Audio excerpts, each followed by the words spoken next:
Et si je te disais que la pire tyrannie que tu subis, c'est celle que tu t'imposes à toi-même?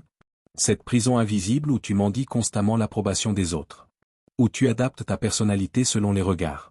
Où tu trahis ton essence pour plaire à des gens qui au fond ne te respectent même pas. Avant d'aller plus loin, écris coupable en commentaire si tu te reconnais dans cette description. Soyons honnêtes. Combien d'entre vous modifient leur comportement selon la personne en face? Avoue-le. Machiavel avait compris quelque chose que la plupart des gens refusent d'admettre. L'approbation des masses n'a aucune valeur. Pire, la chercher te condamne à la médiocrité. Car pour plaire à tout le monde, tu dois devenir personne. Regarde autour de toi. Qui admires-tu vraiment? Qui respectes-tu profondément? Ce ne sont jamais les personnes qui cherchent désespérément à être aimées. Ce sont celles qui osent être différentes, qui assument leurs choix, qui ne s'excusent pas d'exister. Ce sont les exceptions. Aujourd'hui, tu vas apprendre à devenir cette exception. Tu vas découvrir comment transformer ton besoin d'approbation en source de respect authentique. Comment passer du statut de mendiant émotionnel à celui d'autorité naturelle que personne n'ose défier. Mais attention. Ce chemin n'est pas confortable. Il te demandera de brûler tes anciens réflexes, d'accepter d'être incompris, parfois détesté. Car devenir une exception, c'est accepter de ne plus appartenir à la majorité médiocre. Machiavel révèle dans Le Prince une vérité qui dérange. Les hommes jugent généralement plus par les yeux que par les mains car il appartient à chacun de voir mais à peu de toucher. Tu vis pour les apparences. Pour ce que les autres voient. Pas pour ce que tu es réellement. Cette obsession du regard extérieur te transforme en acteur permanent de ta propre vie. Analysons cette maladie moderne. La dépendance à l'approbation ne naît pas d'un manque d'amour. Elle naît de la peur primitive du rejet. Cette peur ancestrale qui te murmure, si tu n'es pas accepté par le groupe, tu mourras seul. Mais cette peur légitime à l'époque des cavernes devient une prison dans le monde moderne. Cette dépendance se manifeste de 1000 façons subtiles. Tu attends qu'on te donne la permission d'être toi-même. Tu demandes l'avis de 10 personnes avant de prendre une décision qui ne concerne que toi.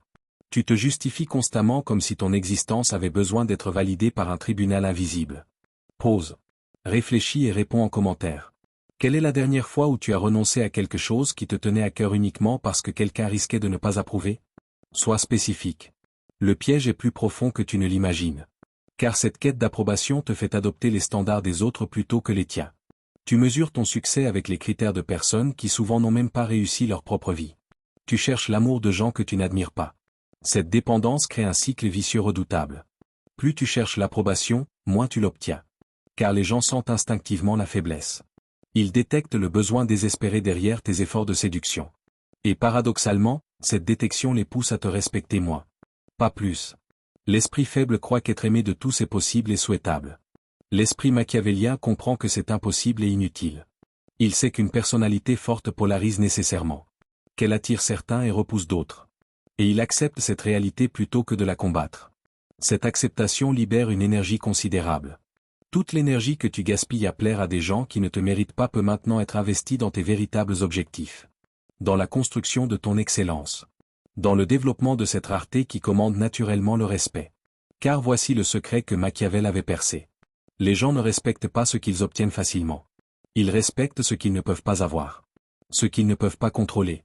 Ce qu'ils ne comprennent pas complètement. Ta quête d'approbation te rend commun, prévisible, contrôlable. Ton indépendance émotionnelle te rend rare, mystérieux, respectable. Mais comment opérer cette transformation? Comment passer de la mendicité émotionnelle à la souveraineté personnelle? C'est ce que nous allons découvrir dans les chapitres suivants. Machiavel l'écrivait dans Le Prince avec une clarté qui choque encore. Il vaut mieux être craint qu'aimé s'il faut choisir entre les deux. Cette phrase choque parce qu'elle révèle une vérité dérangeante. La popularité et le respect authentique sont souvent incompatibles. Pour être aimé de tous, tu dois édulcorer ta personnalité, éviter les sujets qui dérangent, ne jamais prendre de position ferme. En bref, tu dois devenir fade. Observe les personnes vraiment populaires autour de toi. Pas influentes. Populaires. Remarque comme elles sont interchangeables. Comme leurs opinions sont modérées, leur personnalité lisse, leurs convictions floues. Cette tiédeur n'est pas un accident. C'est le prix de la popularité universelle. Question difficile. Nomme en commentaire quelqu'un que tu connais qui est très populaire mais que tu ne respectes pas vraiment. Ne donne pas de nom. Mais décris le type de personne. Qu'est-ce qui te fait perdre le respect malgré sa popularité? Le coût caché de cette recherche de popularité est énorme. D'abord, tu perds ton authenticité. À force d'adapter ta personnalité aux attentes d'autrui, tu finis par ne plus savoir qui tu es vraiment. Tu deviens un caméléon social. Expert dans l'art de refléter les désirs des autres. Mais incapable de définir les tiens. Ensuite, tu attires les mauvaises personnes. Car qui est naturellement attiré par quelqu'un qui cherche désespérément à plaire? Les manipulateurs, les profiteurs, les vampires émotionnels qui ont flairé ta faiblesse. Ta quête d'amour universel te rend magnétique pour tous ceux qui cherchent une victime facile. L'ironie cruelle, c'est que cette stratégie ne fonctionne même pas. Les gens ne t'aiment pas plus parce que tu te plies en quatre pour eux. Ils t'utilisent plus. Il y a une différence fondamentale entre être apprécié et être respecté. L'un te transforme en instrument. L'autre t'élève au rang d'autorité. Machiavel avait observé cette dynamique dans les cours royales. Les courtisans qui cherchaient l'approbation du prince étaient utilisés puis jetés. Ceux qui maintenaient leur dignité, même face au pouvoir, étaient consultés et écoutés. Car le respect naît de la résistance, pas de la soumission. Cette leçon s'applique à tous les domaines de ta vie. En amour, les gens respectent davantage ceux qui ne sont pas acquis d'avance. En amitié, on valorise ceux qui savent dire non. En affaires, on négocie mieux avec ceux qui peuvent partir. La rareté crée la valeur. Y compris humaine. Mais alors, comment développer cette rareté sans devenir arrogant ou antipathique? Comment être respecté sans être détesté? La réponse réside dans la compréhension de la différence entre être difficile à obtenir et être difficile à vivre. L'un inspire le respect. L'autre provoque l'agacement. L'exception respectée n'est pas celle qui rejette tout le monde. C'est celle qui choisit avec discernement. Elle n'est pas fermée à la relation humaine. Mais sélective dans ses relations. Elle ne méprise pas les autres. Mais se valorise elle-même. Cette nuance est cruciale. Car l'objectif n'est pas de devenir un ermite antisocial. Mais un être humain si accompli, si intègre, si précieux que les autres reconnaissent naturellement ta valeur supérieure. Machiavel nous enseigne dans ses écrits, un prince ne doit jamais manquer de prudence dans la prospérité. Cette maxime révèle un secret fondamental. La vraie force ne se mesure pas dans l'adversité, mais dans la capacité à rester soi-même quand tout va bien. Car c'est dans ces moments que la tentation de chercher l'approbation est la plus forte. Pour devenir l'exception que tout le monde respecte, tu dois d'abord construire une valeur intrinsèque incontestable. Cette valeur ne peut pas dépendre de l'opinion des autres. Elle doit reposer sur des fondations que toi seul contrôles. Tes compétences, ton caractère, tes réalisations concrètes. Moment d'introspection. Écris en commentaire une compétence ou qualité que tu possèdes et dont tu es fier indépendamment de ce que les autres en pensent. Quelque chose qui te définit vraiment. La valeur intrinsèque se construit sur 3 piliers. Premier pilier, l'excellence dans ton domaine. Tu ne peux pas exiger le respect si tu es médiocre dans ce que tu fais. L'exception maîtrise son art quel qu'il soit. Elle devient si compétente que son avis devient précieux, sa présence utile, son absence regrettée. Cette excellence n'est pas donnée. Elle se gagne. Elle exige de la discipline quand les autres se relâchent, de la persévérance quand ils abandonnent, de la rigueur quand ils improvisent. Mais cette supériorité technique te donne une légitimité que personne ne peut remettre en question. Deuxième pilier, l'intégrité morale inébranlable. L'exception ne triche pas avec ses valeurs pour plaire ou pour gagner. Elle a des principes non négociables qui définissent ses limites. Ces principes peuvent déplaire. Mais ils inspirent le respect parce qu'ils révèlent un caractère solide. Cette intégrité se manifeste dans les petits choix quotidiens. Dire la vérité même quand le mensonge serait plus commode. Honorer ses engagements même quand personne ne vérifie. Refuser les compromis qui trahissent ses valeurs même quand ils seraient profitables. Troisième pilier, l'indépendance émotionnelle et financière. Tu ne peux pas être respecté si tu dépends constamment des autres pour ton équilibre ou ta survie. L'exception cultive son autonomie dans tous les domaines importants de sa vie. Cette indépendance lui permet de faire des choix difficiles sans être paralysé par les conséquences relationnelles ou matérielles. Elle peut dire non aux opportunités qui ne l'intéressent pas, aux relations qui la drainent, aux compromis qui la rabaissent. Ces 3 piliers créent ce que Machiavel appelait la vertu. Cette excellence humaine qui impose naturellement le respect. Pas par la force ou la manipulation, mais par l'évidence de la supériorité. Quand ta valeur devient indéniable, les autres n'ont plus le choix que de la reconnaître. Mais attention. Cette construction prend du temps. Elle exige de renoncer aux gratifications immédiates de l'approbation facile pour investir dans le respect durable. C'est un pari sur le long terme qui demande de la patience et de la vision. La plupart des gens ne font pas ce pari. Ils préfèrent l'approbation immédiate à la construction lente de leur excellence. Et c'est exactement ce qui te donne ton avantage. En choisissant la voie difficile, tu te distingues automatiquement de la masse qui choisit la facilité. Machiavel observait avec une précision glaciale, chacun voit ce que tu parais, peu sente ce que tu es. Cette observation révèle l'art suprême de l'exception. Contrôler sa disponibilité et son accessibilité. Car ce qui est toujours disponible perd sa valeur. même si cette chose est précieuse par nature. L'erreur fatale de ceux qui cherchent l'approbation, c'est de se rendre trop accessible. Ils répondent immédiatement à tous les messages, acceptent toutes les invitations, se plient à tous les horaires. Cette surdisponibilité les transforme en commodité plutôt qu'en privilège. L'exception, elle, cultive sa rareté intelligemment. Non pas par caprice ou par orgueil, mais par stratégie psychologique. Elle comprend que l'esprit humain valorise davantage ce qu'il ne peut pas obtenir facilement que ce qui lui est offert sur un plateau. Test personnel. Combien de fois cette semaine as-tu dit oui à quelque chose dont tu n'avais pas vraiment envie? Écris le chiffre en commentaire. Pas de jugement. Juste la prise de conscience. Cette rareté se cultive par la sélectivité dans tes engagements.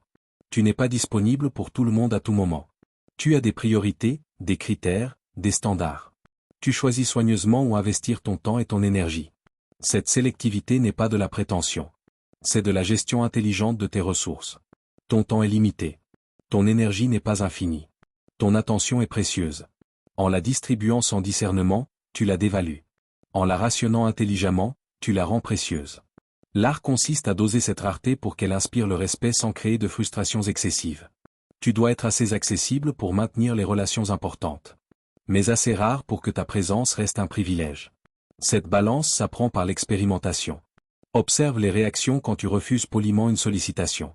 Note comment les gens te traitent différemment quand ils doivent mériter ton attention plutôt que l'obtenir automatiquement. La rareté contrôlée agit aussi sur ta propre psychologie. Quand tu cesses d'être disponible pour tout le monde, tu récupères du temps pour toi-même. Ce temps te permet de te développer, de réfléchir, de créer. Et ce développement personnel augmente encore ta valeur intrinsèque. C'est un cercle vertueux. Plus tu te développes, plus tu deviens précieux. Plus tu es précieux, plus tu peux être sélectif. Plus tu es sélectif, plus on te respecte. Plus on te respecte, moins tu as besoin de chercher l'approbation. Mais attention aux écueils. La rareté mal gérée peut basculer dans l'arrogance ou l'isolement. L'objectif n'est pas de devenir inaccessible, mais d'être accessible aux bonnes personnes au bon moment pour les bonnes raisons. La vraie rareté ne se proclame pas. Elle s'impose d'elle-même par l'évidence de sa valeur. Quand ta rareté est authentique, les autres la reconnaissent naturellement et l'acceptent comme légitime. Machiavel utilisait dans Le Prince une métaphore provocante. La fortune est femme et il est nécessaire, si on veut la tenir soumise, de la battre et de la bousculer. Cette image illustre une vérité psychologique profonde. Ce qui ne résiste pas n'est pas respecté. Et paradoxalement, ta capacité à être rejeté, critiqué, voire détesté par certains devient ta source de force et de respect authentique. L'exception accepte une réalité que la masse refuse. On ne peut pas être respecté par tous. Pire, vouloir l'être garantit de n'être respecté par personne. Car le respect naît de la différence. Et la différence crée nécessairement de la résistance. Moment de vérité. Raconte en commentaire une fois où tu as été critiqué ou rejeté pour avoir défendu quelque chose d'important pour toi. Comment tu t'es senti sur le moment? Et maintenant? Le premier défi est de changer ton rapport au rejet. Au lieu de le voir comme un échec personnel, vois-le comme une validation de ton authenticité. Quand tu déplais à certaines personnes, c'est souvent la preuve que tu ne te trahis plus pour plaire. Cette transformation mentale est libératrice. Elle te permet de prendre des positions fermes, d'exprimer tes vraies opinions, de défendre tes valeurs même quand elles sont impopulaires. Cette cohérence entre tes convictions intimes et tes actions publiques forge ton caractère. Le rejet devient alors un filtre naturel. Il éloigne de toi les personnes avec qui tu n'as pas d'affinité réelle. Et il attire celles qui résonnent authentiquement avec ton essence. Au lieu d'avoir des centaines de connaissances superficielles, tu développes des relations profondes. Cette sélection naturelle améliore la qualité de ton entourage. Tu te retrouves avec des gens qui t'apprécient pour ce que tu es vraiment, pas pour ce que tu prétends être. Ces relations authentiques nourrissent ton âme au lieu de la vider. Mais la vraie transformation se produit dans ton rapport à toi-même. Quand tu cesses de craindre le rejet, tu cesses de te trahir. Tu redeviens entier, cohérent, authentique. Cette intégrité retrouvée rayonne et commande naturellement le respect. Les gens sentent cette solidité intérieure. Même ceux qui ne partagent pas tes opinions respectent ta capacité à les assumer. Car ils reconnaissent en toi une qualité rare dans notre époque de conformisme. Le courage d'être soi-même. Ce courage inspire. Il donne aux autres la permission d'être authentique. Tu deviens un modèle de ce qu'il est possible d'être quand on cesse de mendier l'approbation. Cette inspiration te donne une influence bien plus profonde que n'importe quelle popularité superficielle. La transformation est complète quand tu réalises que le rejet de certains valide ta réussite plutôt qu'il ne la nie. Car si tout le monde t'apprécie, c'est que tu ne prends aucun risque, ne défends aucune position forte, n'apportes aucune valeur distinctive. L'exception comprend que la polarisation est le prix de l'excellence. Que créer de l'indifférence est pire que créer de l'opposition. Car l'indifférence signifie l'insignifiance. Tandis que l'opposition reconnaît ton impact. Machiavel nous mettait en garde dans ses écrits. Un homme qui veut faire profession d'être bon en toute chose ne peut manquer de périr au milieu de tant d'autres qui ne sont pas bons. Cette vérité amère révèle pourquoi la bonté visible ne suffit pas à commander le respect. L'exception ne se contente pas d'être bonne. Elle devient exemplaire. Et cette exemplarité silencieuse inspire plus que tous les discours. Le leadership authentique ne se proclame pas. Il se démontre. L'exception n'a pas besoin d'annoncer ses qualités. Elle se voit dans ses actions quotidiennes. Cette cohérence entre être et paraître crée une autorité naturelle que personne ne peut contester. Réflexion pratique. Quelle habitude positive pourrais-tu adopter dès cette semaine qui montrerait ton évolution sans que tu aies besoin de l'annoncer? Partage ton engagement en commentaire. Ce leadership silencieux opère par contamination positive. Quand les gens te côtoient, ils absorbent inconsciemment tes standards élevés. Ta simple présence élève le niveau des conversations, des comportements, des ambitions. Cette influence subtile mais profonde te place naturellement en position d'autorité morale. L'avantage de cette approche, c'est qu'elle évite la résistance que provoquent les leçons directes. Les gens n'aiment pas qu'on leur dise quoi faire. Mais ils imitent naturellement ce qu'ils admirent. En incarnant tes valeurs plutôt qu'en les prêchant, tu les transmets plus efficacement. Cette exemplarité doit être authentique, pas performative. La différence est cruciale. L'exemplarité authentique découle naturellement de tes convictions profondes. L'exemplarité performative est un spectacle destiné à impressionner. Les gens sentent instinctivement la différence. L'exception développe ses qualités pour elle-même d'abord. Pour les autres ensuite. Cette priorité garantit l'authenticité de sa démarche. Elle ne cultive pas sa discipline pour impressionner. Mais parce qu'elle valorise la discipline. Cette motivation intrinsèque rend son exemple crédible et inspirant. Ce leadership par l'exemple crée un respect durable. Car les gens ne respectent pas seulement tes réussites visibles.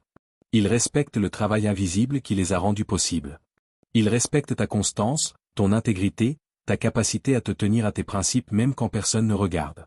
Cette forme de leadership attire naturellement les personnes de qualité. Les ambitieux, les créatifs, les intègres recherchent des modèles à suivre. En devenant ce modèle, tu magnétises les relations enrichissantes et repousses les relations toxiques. Mais l'aspect le plus profond de ce leadership, c'est qu'il transforme ton rapport au pouvoir. Tu ne cherches plus à dominer les autres. Tu cherches à te dominer toi-même. Cette maîtrise de soi inspire plus de respect que toutes les démonstrations de force extérieure. Car au final, le vrai pouvoir n'est pas celui qu'on exerce sur les autres. C'est celui qu'on exerce sur soi-même. Et cette vérité, Machiavel l'avait comprise.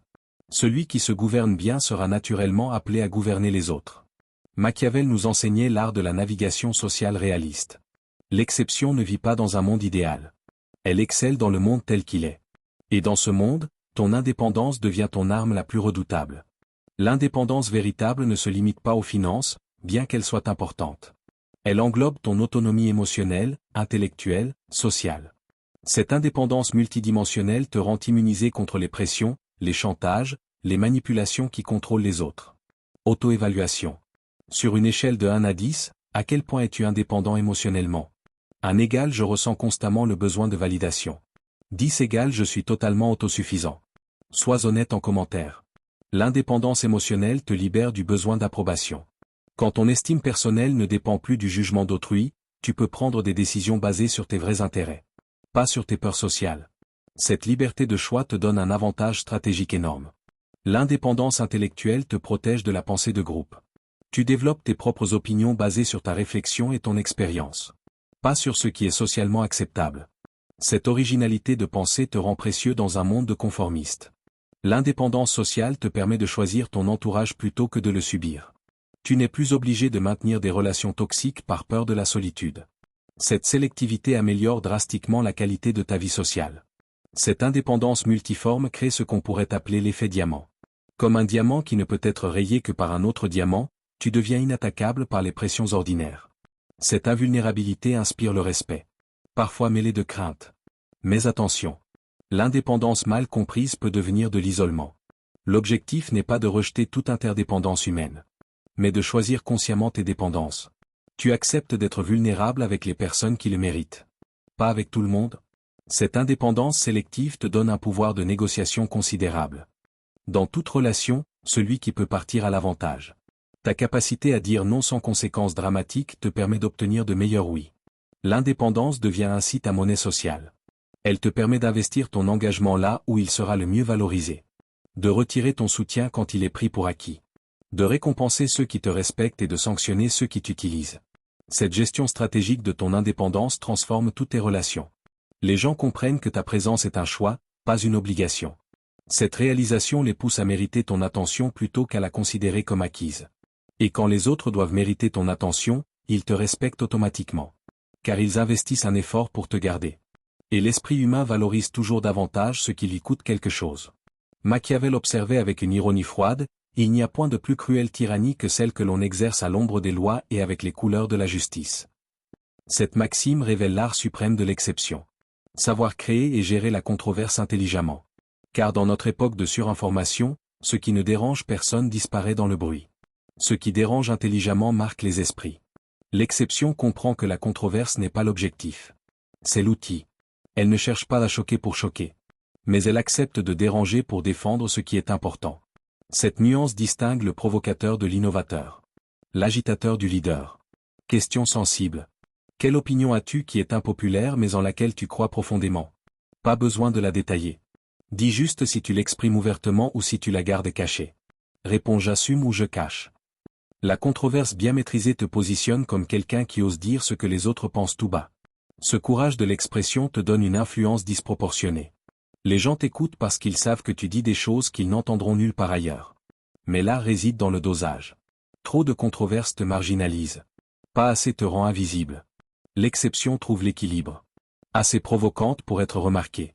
Assez réfléchie pour être respectée. Cette balance demande de la sagesse et de l'expérience. La controverse stratégique opère aussi par sélection naturelle. Elle éloigne les esprits faibles qui fuient le conflit intellectuel. Et elle attire les esprits forts qui apprécient la stimulation mentale. Cette filtration améliore drastiquement ton entourage.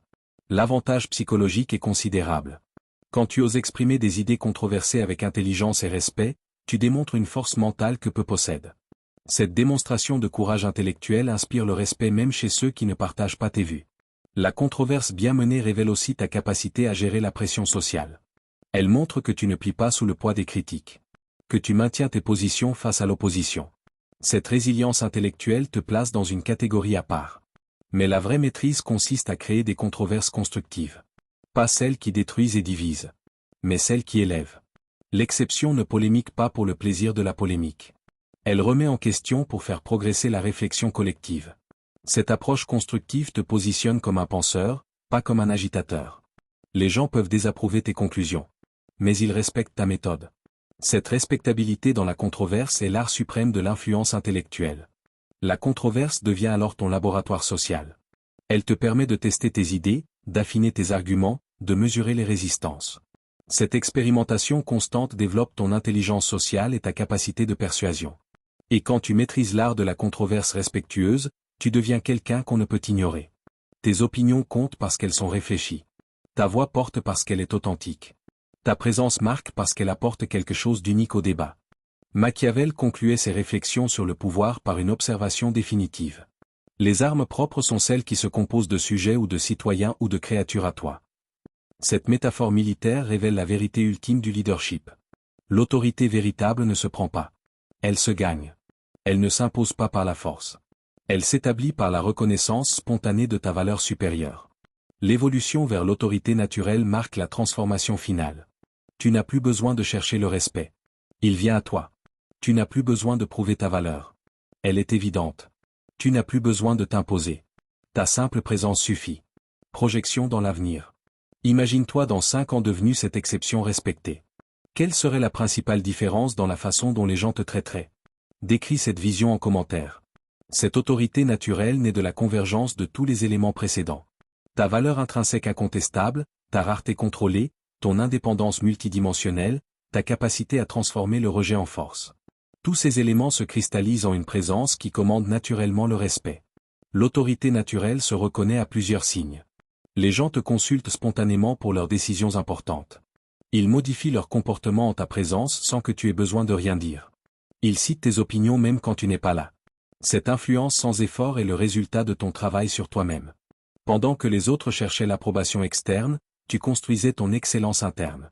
Maintenant que ton développement personnel porte ses fruits, l'approbation vient naturellement. Mais l'aspect le plus libérateur de cette évolution, c'est que tu n'en as plus besoin. Ton estime personnelle ne dépend plus du regard des autres. Leur respect devient un bonus agréable.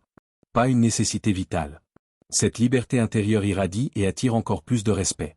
L'autorité naturelle transforme aussi ton rapport aux responsabilités.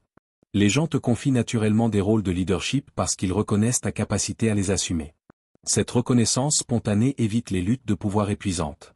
Cette évolution vers l'autorité naturelle te place dans une position unique. Tu deviens quelqu'un sur qui on peut compter. Vers qui on se tourne dans les moments difficiles. Dont l'opinion compte dans les décisions importantes. Cette centralité sociale te donne une influence considérable. Mais avec cette influence vient une responsabilité.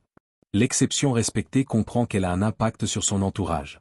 Elle utilise cette influence avec sagesse pour élever les autres plutôt que pour les dominer. Cette noblesse d'intention amplifie encore le respect qu'elle inspire. L'autorité naturelle devient ainsi auto-renforçante. Plus tu l'exerces avec sagesse, plus on te fait confiance. Plus on te fait confiance, plus ton influence grandit. Plus ton influence grandit, plus ta responsabilité s'élève. Ce cercle vertueux te mène vers une forme de leadership éclairé. Et c'est là que se révèle le paradoxe final. En cessant de chercher l'approbation, tu obtiens quelque chose de bien plus précieux. L'admiration authentique. En refusant d'être aimé de tous, tu deviens respecté par ceux qui comptent vraiment. Machiavel le formulait avec une clarté décisive dans Le Prince. Un prince doit être craint et aimé. Mais s'il faut choisir, il vaut mieux être craint qu'aimé. Nous voici arrivés au terme de cette transformation. Tu as appris à détruire ta dépendance à l'approbation, à construire ta valeur intrinsèque, à cultiver ta rareté, à transformer le rejet en force, à développer ton leadership silencieux, à maîtriser ton indépendance, à gérer la controverse intelligemment et à évoluer vers l'autorité naturelle. Mais le vrai paradoxe de cette évolution, c'est que maintenant que tu n'as plus besoin de l'approbation des autres, tu l'obtiens naturellement. Maintenant que tu ne mendis plus le respect, il t'est offert spontanément. Maintenant que tu ne cherches plus à plaire à tous, tu inspires l'admiration de ceux qui comptent. Engagement personnel. Si cette vidéo t'a marqué et que tu es prêt à commencer ta transformation dès aujourd'hui, écris "Je choisis l'exception" en commentaire. Et partage une action concrète que tu vas entreprendre cette semaine pour commencer ton évolution. Ce paradoxe révèle une vérité profonde sur la nature humaine. Nous respectons ce que nous ne pouvons pas obtenir facilement. Nous valorisons ce qui se fait rare. Nous admirons ce qui résiste à nos tentatives de contrôle. En devenant l'exception, tu actives ces mécanismes psychologiques primitifs en ta faveur. Mais cette transformation n'est pas sans prix. Tu perdras certaines personnes en chemin. Celles qui ne t'aimaient que pour ta complaisance, ta disponibilité inconditionnelle, ton besoin d'approbation qui les flattait. Cette perte est douloureuse mais nécessaire. Car ces départs libèrent de l'espace pour des relations authentiques. Des gens qui t'apprécient pour ta force plutôt que pour ta faiblesse. Des relations basées sur l'admiration mutuelle plutôt que sur la dépendance émotionnelle. Cette qualité relationnelle supérieure compense largement la quantité perdue. La transformation vers l'exception respectée n'est jamais complète. C'est un processus continu d'évolution personnelle. Chaque jour, tu choisis entre l'ancien réflexe de chercher l'approbation et la nouvelle habitude de construire ton excellence. Chaque choix renforce ta nouvelle identité. Mais le plus beau dans cette évolution, c'est qu'elle inspire les autres. En devenant l'exception, tu donnes la permission aux autres de le devenir aussi. Ton courage d'être authentique libère leur courage d'être authentique. Ton exemple prouve que c'est possible. Cette influence inspirante te place dans une lignée particulière. Celle des gens qui ont choisi la voie difficile de l'excellence plutôt que la voie facile de la conformité. Machiavel en faisait partie. Tous ceux qui ont marqué l'histoire également. Car l'histoire n'est jamais écrite par ceux qui cherchent l'approbation de leur époque. Elle est écrite par ceux qui osent être différents, qui assument leurs convictions, qui acceptent d'être incompris de leur vivant pour être admirés par la postérité. Tu as maintenant les outils pour rejoindre cette élite. Non pas l'élite du pouvoir ou de l'argent. Mais l'élite du caractère. Celle des gens qui se respectent assez pour exiger le respect des autres. Celle des exceptions qui par leur simple existence élèvent le niveau de l'humanité. Alors, je te pose la question finale. Vas-tu continuer à mendier l'approbation des médiocres? Ou vas-tu commencer à construire l'admiration des excellents? Vas-tu rester dans le troupeau confortable de la normalité? Ou vas-tu oser devenir l'exception que tout le monde respecte? Le choix t'appartient. Mais souviens-toi. Dans 10 ans, tu seras devenu la conséquence de tes choix d'aujourd'hui. Choisis l'exception. Choisis le respect. Choisis la voie de Machiavel. Et si cette transformation t'inspire, si tu es prêt à emprunter cette voie exigeante mais libératrice, écris "Je choisis l'exception" en commentaire. Et partage cette vidéo avec quelqu'un qui a besoin de l'entendre. La prochaine vidéo révélera les techniques avancées pour maintenir cette position d'exception une fois acquise. Car devenir respecté n'est que la première étape. Le rester demande des stratégies encore plus subtiles.